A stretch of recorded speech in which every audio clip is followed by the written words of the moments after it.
के कुछ लोगों का कठपुतली की तरह इस्तेमाल किया जा रहा है, क्योंकि मीडिया की भी अपनी जिम्मेदारी है। मीडिया लोगों की आवाज बनती है, मीडिया सशक्त विपक्ष की आवाज बन के उभरती है। हर बार हर दौर में विपक्ष की आवाज को मजबूत करने का काम मीडिया करती है और मीडिया चुनी हुई सरकार को आईना दिखाती है। लेकिन कुछ मीडिया के कुछ लोग ऐसा नहीं कर रहे हैं और पत्रकारिता के नाम पर एक गोरख धंधा चल रहा है।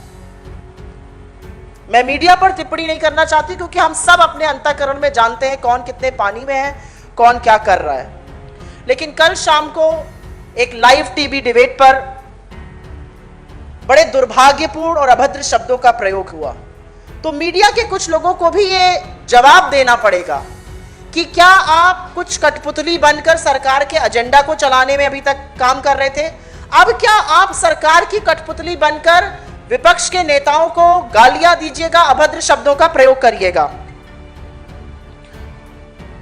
और कांग्रेस पार्टी के इस मंच से कल जो लाइव टीवी के डिबेट पर हुआ वो दुर्भाग्यपूर्ण था, वो मीडिया पर धब्बा है और हम उसकी घोर निंदा भर्त्सना करते हैं, क्योंकि ये देश का इतना बड़ा मीडिया समूह है और ये इस कदर जहर उगल रहा है। और आज से नहीं, ये पहली बार नहीं है कि ऐसा कहा गया है, आज से नहीं, ये पहली बार नहीं है ऐसा कहा गया, ये सालों से कहते आ रहे हैं। ये जो विभाजन का काम, ये जो जहर घोलने का काम हो रहा है, ये अकेले नहीं है, मीडिया के और भी कुछ साथी हैं जो जानते हैं वो क्या कर रहे हैं और जानबूझकर ये कर रहे हैं। दिक्कत की बात यह है कि 7 साल से जिसके हाथ में सरकार है, जिसके हाथ में सत्ता है, जिसके हाथ में एजेंसी है, जिसके हाथ में पावर है, उससे सवाल नहीं होगा।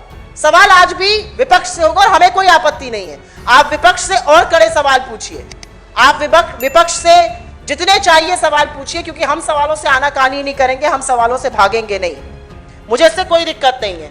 लेकिन सवाल तो बदहाली पर, सवाल बेरोजगारी पर, सवाल महंगाई पर, सवाल महिला सुरक्षा पर, इन सब मुद्दों पर भी तो पूछना पड़ेगा।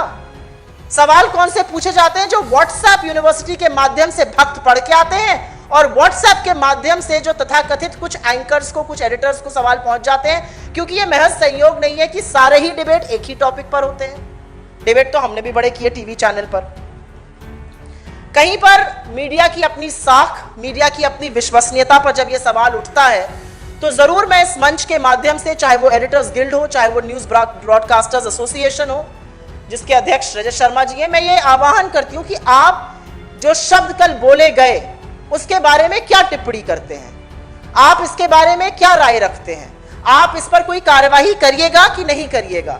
ये जहर कब तक निरंतर कुछ पत्रकार जो सरकार के नुमाइंदे बनकर पत्रकारिता का ढोंग करते हैं, वो कब तक ये करते रहेंगे? जहर घोलने का काम, विभाजन का काम, सरकार के एजेंडा को चलाना, असली मुद्दों से ध्यान भटकाना, सही मुद्दों को ना उठाना, ये कब तक होता रहेगा? और क्या इस पर कोई कार्रवाई की जाएगी? मैं फिर से एक बार अंत में बस इतना ही कहूंगी कि मीडिया को लोकतंत्र का चौथा प्रहरी कहा गया है। मैं मीडिया का बहुत सम्मान करती हूं, खुद मीडिया जगत से आई हूं और मुझे लगता है मीडिया की आज के वक्त में एक बहुत बड़ी जिम्मेदारी है।